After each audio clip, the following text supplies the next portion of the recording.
Okay, good afternoon. Welcome to Lobbyist training for the, I guess this is the third quarter? Third quarter training? Man, a year can go by quickly. I'm Tom Allwritten. I'm the director of the State Ethics Commission. This will take about an hour today, and what this will be is a general overview of the portions of the Ethics Act that govern your conduct as a lobbyist. We'll talk about the organization of the Ethics Commission, some of the penalties, a lot of the do's and don'ts.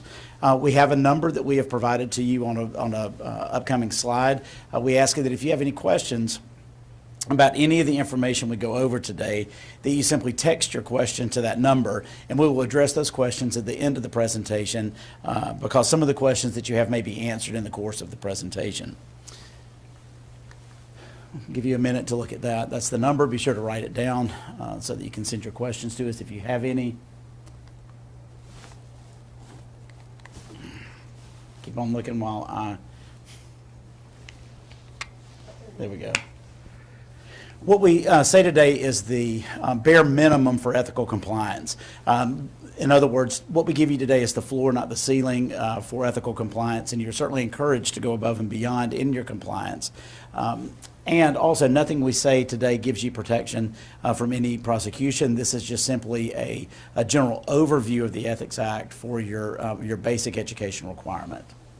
Our commission is made up of 5 individuals. I'm not the commission, I'm an employee of the commission. Our chairman is John Plunk. He's a lawyer from Athens, Alabama. Our vice chair is former Chief Justice of the Alabama Supreme Court, Lynn Stewart. She's from Bay Minette. Stan McDonald is our 3rd commissioner. He's a lawyer in Huntsville. And our last commissioner is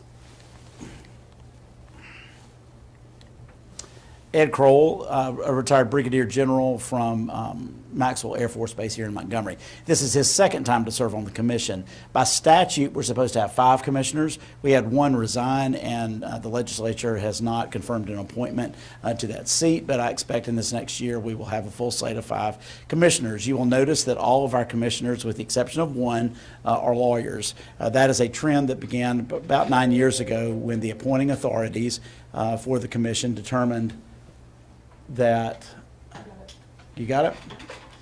When the appointing authorities determined that they wanted lawyers to serve on the commission, and that has been a great addition to our commission. Now, the commissioners are appointed for staggered 5-year terms. They're appointed by the governor, lieutenant governor, and speaker of the House, again, to serve staggered 5-year terms. We've got several commissioners whose time is coming close to running out, so in the next year we will probably have an additional 2 new commissioners appointed to the commission, but that will happen during the general session next year. Okay, can I just give you the signal to change? Okay, one of the chief functions of the Ethics Commission is to answer questions about conduct that may arise under the Ethics Act. For example, as a lobbyist, you may have a question about what you can and can't spend money on and who you can and can't give it to. We can answer those questions for you through our process of giving informal opinions. What an informal opinion is, and some of you may have actually taken advantage of this function of our office, an informal opinion is the staff's attempt to answer a question you have about conduct that is provided for in our Act in a way to enable you to do your job and to give you guidance for compliance. An informal opinion does not give you protection from prosecution. A formal advisory opinion does. The key difference between a formal and an informal opinion in terms of how to, of getting one issued is that an informal opinion can be given by the staff anytime. We generally can answer your questions within 2 weeks, but it's a staff opinion. What that process looks like is our administrative rules require that you send us the question in writing. They also require that we give you the answer in writing. And what we will do when we get your question is we will roundtable that question among the staff of the commission, and then we will formulate a written response that the staff uniformly agrees is the right answer, and then we will issue it to you, generally through email. You are more than welcome to call us. You're more than welcome to stop in the office and discuss your question with us. However, at some point, we're going to need to get your question in writing because that's the only way we can give you proper informal advice. A formal advisory opinion is different in that it's a formal public record voted on by our commissioners at their meeting, and they meet every 60 days. To be honest with you, most of the questions that you have are going to be easily answered through an informal opinion. What you are probably going to want to know is what the limitations are on gifts you can give to public officials or members of their family, or public employees and members of their family as well. And we will talk about those limits in just a little bit. We have had lobbyists and the companies that employ you, which are also known as principals, to ask us for formal advice regarding issues that are not or have not been answered or clearly addressed in the language of the code. For example, one of the clearest examples I can give you is when the Business Council of Alabama asked for formal guidance about how expenses can be split up among a number of lobbyists or principals who may be contributing to an event. And we issued an advisory opinion about that.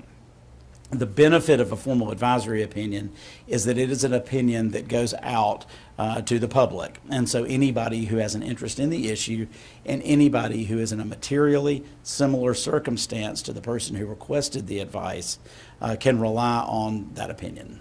Okay, so it gives general guidance in a very public way.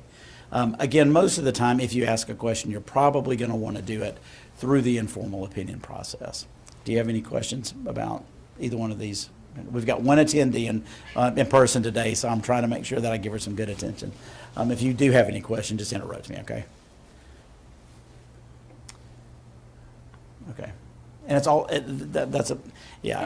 one thing I want to point out is both with the formal advisory opinion and the informal opinion, it's got to be prospective in nature. You cannot ask us a question about conduct that has already occurred. In other words, you can't ask us the question, this is what I did, was it okay? Because it's after the fact and we're not allowed to give opinions on that. So be sure to ask us well ahead of time and we'll be sure to answer your question in enough time so that if you have any follow-up, you can give it to us. Okay. Keep on. Okay, I want to talk briefly about our complaint process. Part of our function is enforcement. We do have the ability to consider violations of the Ethics Act, provided that those allegations are presented to us in a formal written complaint filed in our office, signed by the person who is bringing the complaint, with verification that you are the one who you say you are.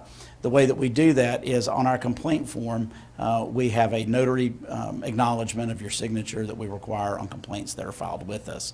The complaint has got to state a violation of the act. In other words, it's got to state either use of office for personal gain or some type of corruption involving someone's position as a public official or a public employee.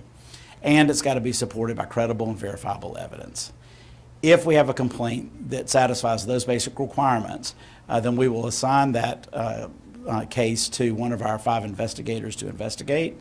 They will conduct discovery as they are allowed to do under their APO certification.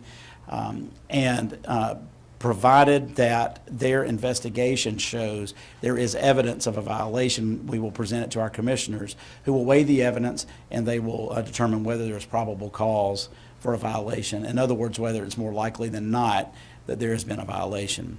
When that's with lighting, they say it's so harsh that they can't see the presentation. It's better now. I can see. Oh, did you? Okay, you want me to turn it back on? Can you see me? Yeah, turn it back on. Okay. Go ahead. Okay. In this process, anyone who has a case filed against them is entitled to discovery as provided in the rules of criminal procedure, and our staff will provide that evidence to you prior to any hearing on the case against you. Now, the thing to remember about the cases before us is that in the event that our commissioners find probable cause, what they will do is they will either refer that case to the Attorney General for prosecution or to the local DA for further investigation and prosecution. They may also issue fines, provided you agree to accept a fine and the imposition of that fine is approved by the local district attorney or the attorney general. And our commission can also dismiss cases. And of the cases filed with us, the overwhelming majority of them are dismissed either by the staff or by the commission. Now, our commission has to resolve all cases filed with us within 180 days of our receipt of the complaint.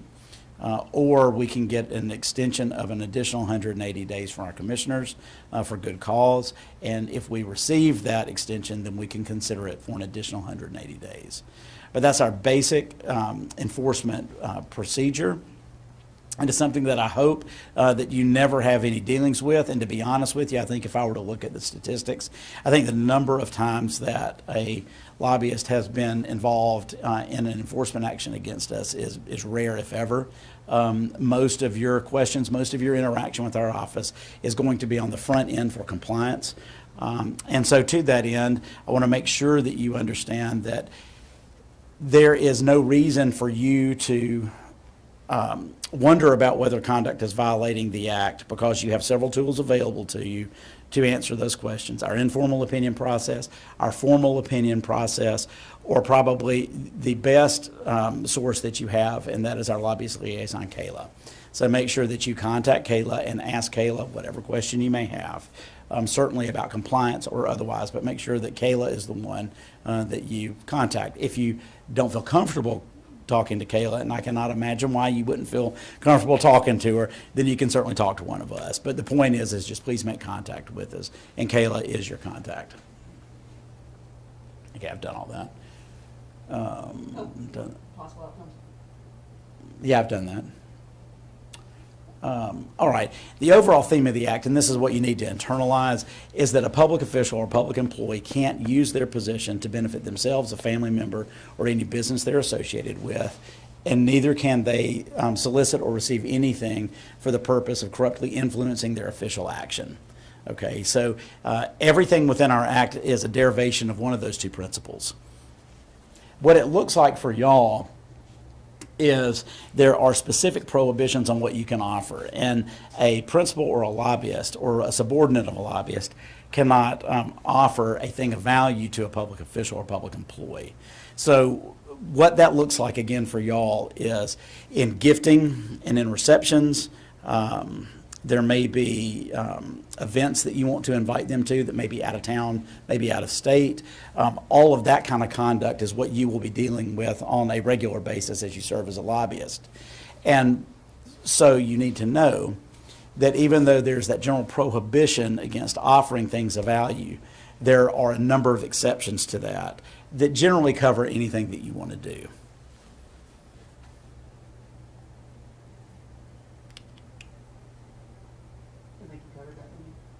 Let me go back. The prohibition not only applies to what you can offer a public official, but a public official or public employee cannot solicit anything from a lobbyist except a campaign contribution. And so I want you to hear that again, because that's actually much broader than the prohibition that you have as it relates to public officials. The code is set up in a way so that y'all cannot be asked for anything except for a political contribution.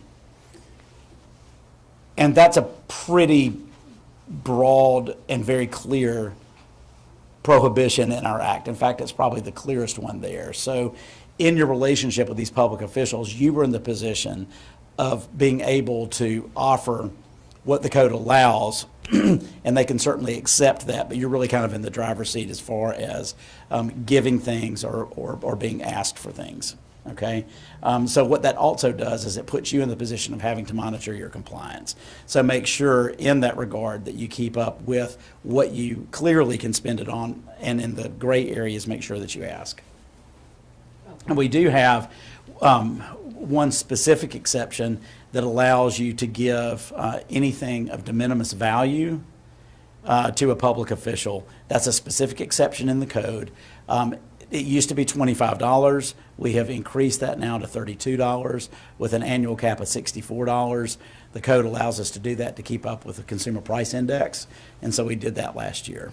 So remember, if you've been thinking about the $25 thing, in December that went up to $32. That's actually a pretty big help if you've got a larger event and you're wanting to give just items that have very little value in and of themselves. It may be in a gift bag, or it may be just a welcome gift that you're giving people as they come to a reception or to a widely attended event or an educational function. And a lot of people will do that. A collection of small items that together don't cost more than $32. Just know that you're covered with this de minimis exception. The definition of thing of value is very broad, and you need to keep it in mind as you progress in your duties.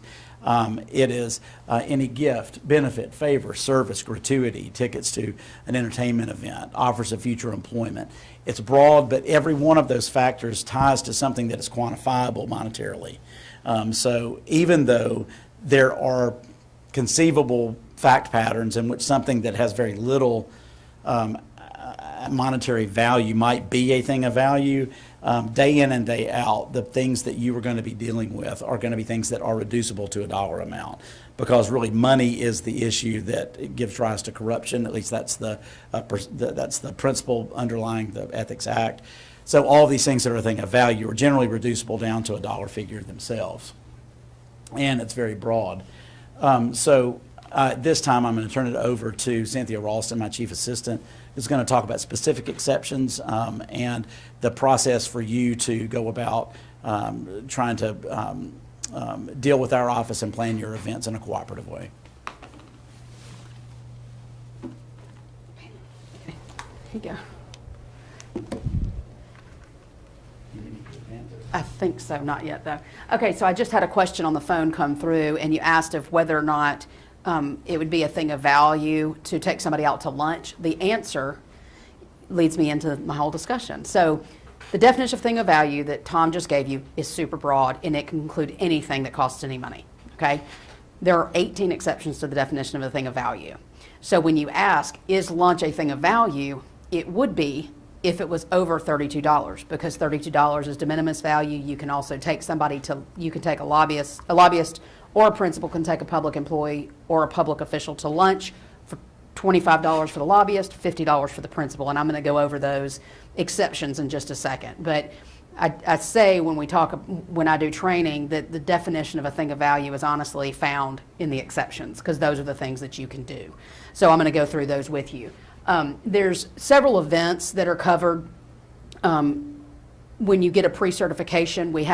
That's a process where you can email us more than 10 days before your event if you're sponsoring an event, and want to make sure that what you are giving is not a thing of value to the public officials and public employees. So that's really what a pre-certification is. We have widely attended events, which can occur anywhere within or outside the state of Alabama. Educational functions, which must occur within the state of Alabama. And then we have economic development functions, which have the only difference between those three things generally is that spouses are not included in economic development functions for things that can be paid for. But for widely attended events and educational functions, it's permissible to pay for a spouse's travel and lodging expenses as well. So a widely attended event, it's defined in our act. I'm not going to bore you with all that language right now, but you can see it on the screen. And it can be smaller, and it does have to have some informational component to it, but it's just a gathering where it's expected that 12 people will attend with a diversity of views or interests. It doesn't mean that if 15 accountants come that they don't have a diversity of views. So if you've got over 12 people, we're just going to believe that even if they all have similar views, they also have a diversity of views. Okay. And then an educational function is just what you think of when you think about a conference. So you go to a conference and you have a hospitality night the day that conference registration. The next day you have an agenda where people are speaking, and it's an educational event. But as I said, those have to occur in Alabama. You can often have multiple exceptions to the definition of thing of value. Okay, so if you provide something at an educational event that has more than 12 people with diversity of views that costs less than $32, then you have de minimis value, it happened at an educational event, and a widely attended event. So that's what we will tell you what those are, but you just have to give us all the information about the event, and we'll tell you if you have left something out, but they're pretty standard. The pre-certifications are actually available online, so if you are working on one, you can go back and see one that has been approved and use that sort of as a template if you want. Economic development functions are different because they have to be reasonably and directly related to the advancement of a specific good faith economic development or trade promotion objective. So just email us and we'll let you know if it qualifies. So what can be paid for? For a widely attended event and educational function, you can pay actual and necessary expenses. The speaker or the public employee or the public official has to have some meaningful participation in the event. So if there's a conference for 5 days and their meaningful participation is for 1 day, that's what the exception for the definition of a thing of value is, unless they're going to attend the event as a participant.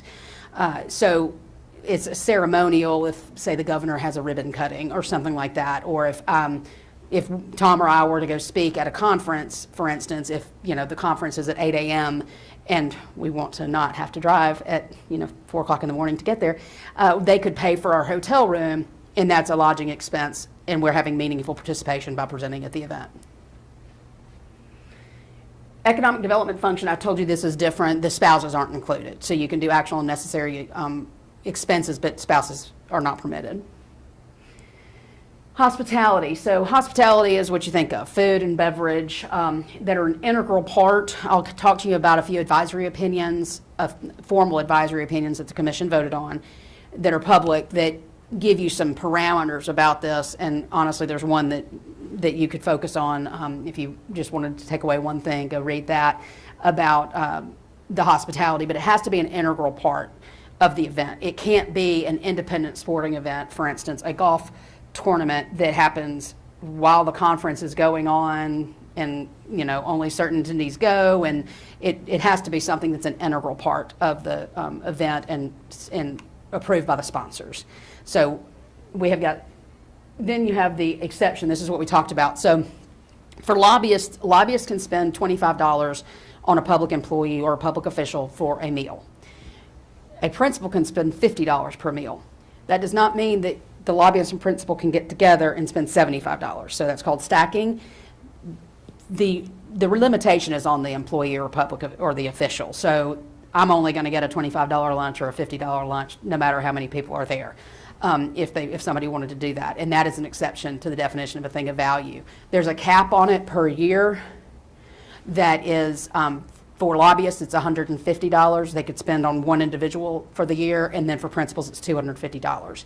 This did not change when we increased the de minimis amount. There's not the same allowance to keep up with the Consumer Price Index, so it still is just $25 and $50 for lobbyists and principals.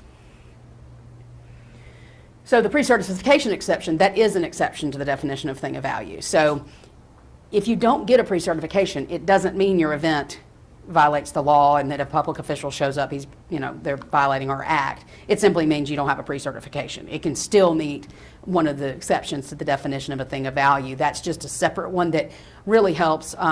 In post-COVID, we haven't been quite as busy with these, but you used to have a flood come in for the summer for people putting on events because public officials really like to be able to go to the website and immediately look and see, oh, this is pre-certified. I don't have to worry about what they're giving me because the Ethics Commission has said it's okay. And that's helpful. But they have to be prior to 10 days before the event. Okay, go ahead. This is kind of like you just go down. I don't need all that. But this is basically a checklist. As I said, if you want to go online, you can kind of see a template, but we're generally going to need to know what the event is, what is the agenda, who's giving the speeches and presentations, and it's concerning. I wouldn't go and speak on geology because that doesn't have anything to do with my job, but I would do on ethics, and that's fine. Go ahead. And I'm not good at geology either, says my professor in college. All right, widely attended event must be all of the following: a gathering, dinner, reception, or other event of mutual interest between all the parties. More than 12 people are expected to attend, and they have a diversity of views. And it can't be purely social. This is, again, a list of the people coming, and then what are you going to be paying for? Oh, that's fine. Go ahead. Sorry, we're doing this in tandem. All right, so what kind of transportation are you providing? Are you flying somebody down in a private jet? Are they just going to fly commercial? Or are they driving? Are you paying their mileage? That sort of thing. That's going to be important to us about whether or not we're going to pre-certify that as an exception. I can tell you private flight sometime, it's just a general conference, maybe not. Waiver of registration fees and similar costs, and whether or not it's a public official, public employee, and if their spouse is going. Okay? And as I said, it has to have something to do with your, the public position for the public official or public employee to get that, the lodging and expenses. Okay, I need to take these slides out. Integral part, it cannot be a standalone event independent from the event. It must be in conjunction with the event. All attendees must have the opportunity to go if they want to, and it's sanctioned by the sponsors of the event. You may go. As I said, more than 10 days before the event, in order to be pre-certified. Go ahead. And we have a website that looks much like this, although that's an old picture. You can look at any pre-certification we've ever done, and or done since 2015, I think. So those are available on the website. All right, so these are the opinions that you can look at online. Those are also available on our website, and they give you some parameters about the things of value and what you're allowed to provide. So we talked about this. You can't stack expenses, so a lobbyist and a principal can't get together and take Tom to lunch for $75. And no one's offered. No, and nobody's offering, so, all right, go ahead. So de minimis lobbying, we do not have de minimis lobbying in the state. If you lobby, you are lobbying. So if you have personal contact with the legislator, no matter how much or little you do, or how little you do, that's still going to be lobbying, and you're going to have to register. If you've got a question about that, please let us know.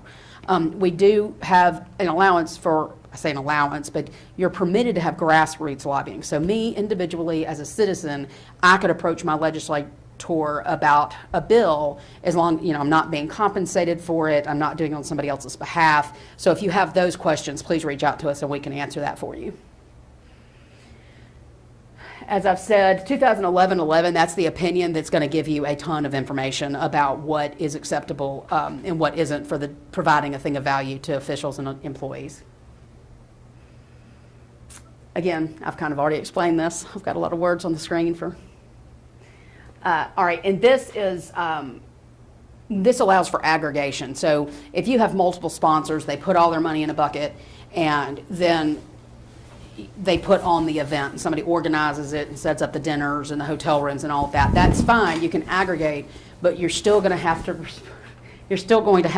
I don't know what Tom's doing in the background, but it's something funny. You're still going to have to let us know and report it as required in Section 19 that you spent more than $250 on a public official in a 24-hour period. Because if you give $10,000, or the principal gives $10,000, and then this principal gets $1,000, the $10,000 is going to be probably spent on more than $250 a day. So make sure to contact us if you have any questions about that, but you can aggregate, but you're going to still have to report it individually. This is tiny writing, but so there's a, lobbying is defined in our act in 3625 section 1. And then the legislature passed another statute, that 3625-1.1, that also defines lobbying. And we generally call this the executive lobbying statute. So if you're selling goods or services and under a state contract, and you're soliciting somebody in the state government to contract with you for goods and services, that's going to be considered lobbying. If you're doing it at the municipal or county level, it isn't considered lobbying. That's the shortest explanation I can give you. So if that comes up, let us know.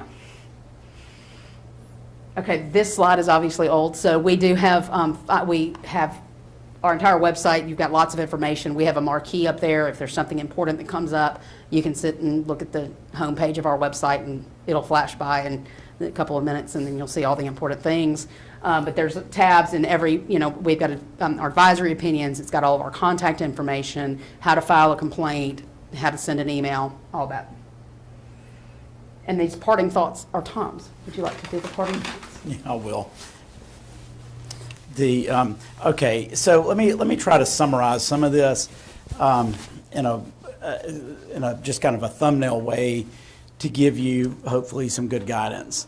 The only time you're really going to worry about whether what you are doing is either in compliance with the act or not is when you're going to want to spend money or give things of some value, okay? So let's say that you want to take them out to lunch. It's not part of any larger event. You just want to take them out to lunch.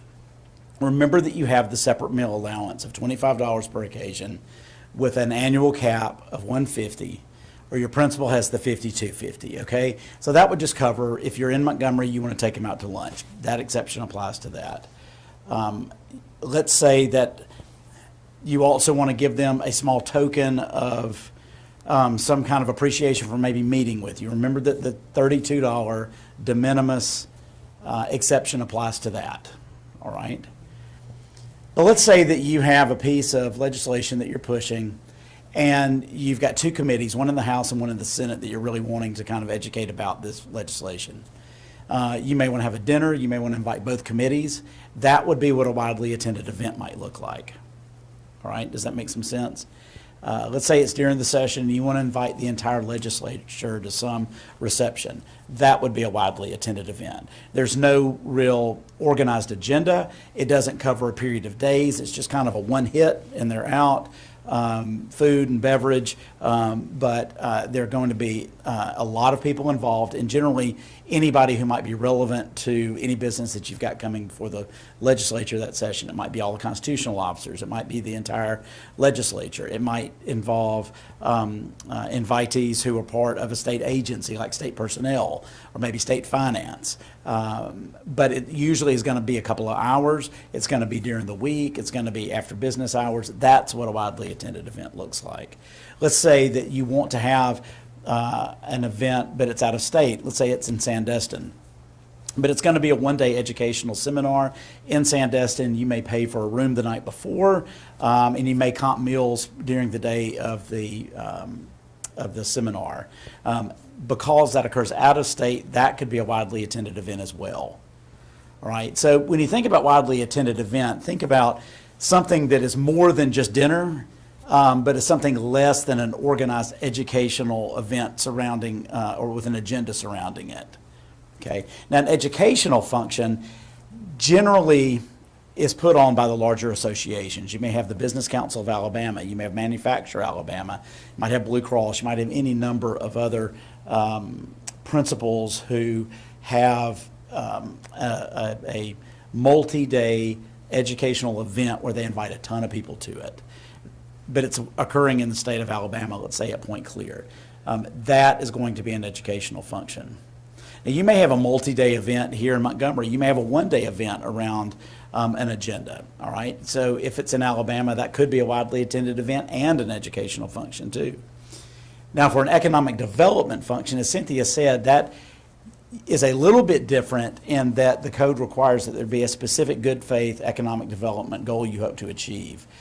What that has looked like for us are some of these air shows that are held in Europe, where it is all about aviation, it's all about that industry in Alabama, and you've got representatives from Alabama who are going to market Alabama to international companies to come here to do that kind of thing.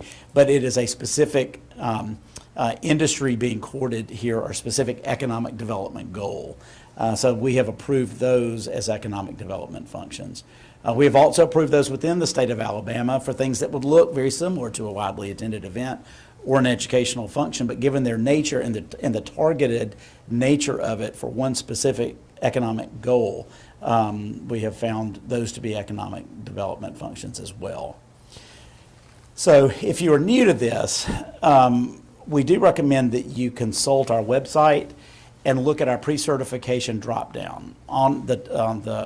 If you go to our website, you will see a little drop-down tab that says pre-certifications. You can click on that and a calendar will appear that shows all of the events that we have pre-certified along with the documents that were submitted to us for approval, and it also contains our approval. The value of that to you is that if you've not done one of these before, if you've not done one in Alabama, you can use that as a template.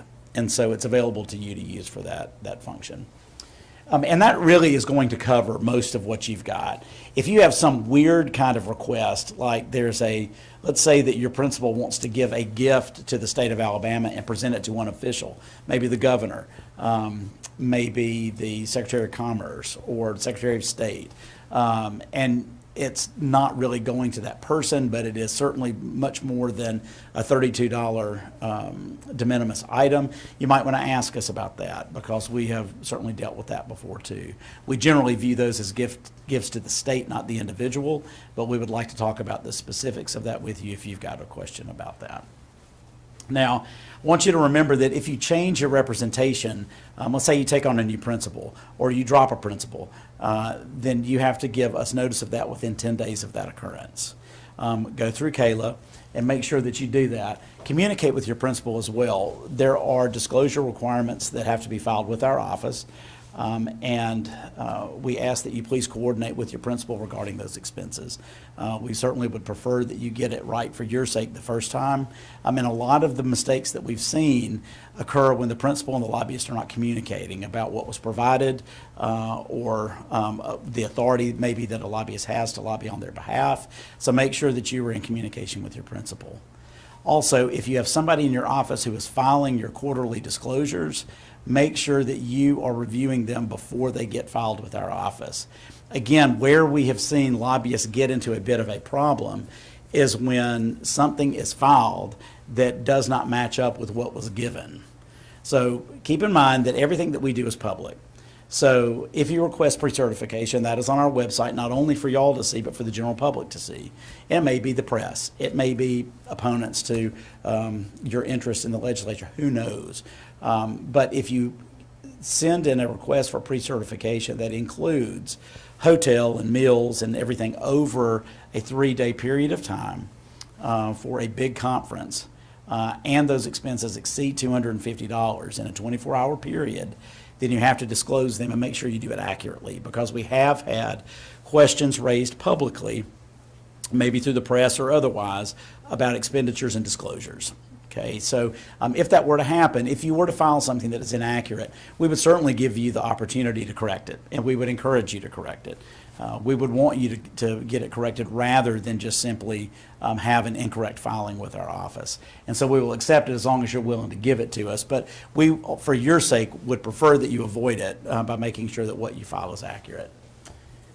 Remember the 10-day rule for pre-certifications. That is by administrative rule. So if you request pre-certification on less than 10 days' notice to us, we can't pre-certify it. That does not mean you can't host the event. What it does mean is that it can't go with our stamp of approval. And so some people like that, and it really is a fairly easy thing to comply with, since most of these require a good bit of planning well ahead of time. So just remember that 10-day rule. And I'll say this too. You just simply have to make the request within 10 days of the event. You can do it any way that you can get it to us. If you want to call us about it and then follow it up with a quick email, you can do that. I have accepted text messages from folks who have said, oh my gosh, it's in 10 days, can I get it into you today? And I was like, sure, just text the request into me. I convert that into an email and we go ahead and put it in the system. So my point is don't sweat how you get it to us. If you remember at the last minute, just fax it in to us, email it to me. All of our contact information is available on our website, so just get it to us. And remember, ask questions. Where lobbyists are concerned, we really, really want compliance more than anything else. And I think once you deal with our office on some of these key issues and do them a couple of times, I think it'll make a lot of sense to you. But remember that Kayla is your person. And if there's a question that she can't answer for you, then she will certainly direct it to us. Now, Kayla, did you have anything you wanted to add? No. Okay. Cynthia, did you have anything? I do not. Did you have any questions in the back? Does anybody attending by webinar have any questions? We'll give it a second and see if we get any. No. Anything yet? All right, well, great. Well, thank you for the time. We got you out of here in about 45 minutes. But we appreciate what you do, and just remember that we're here to help you. So if you have any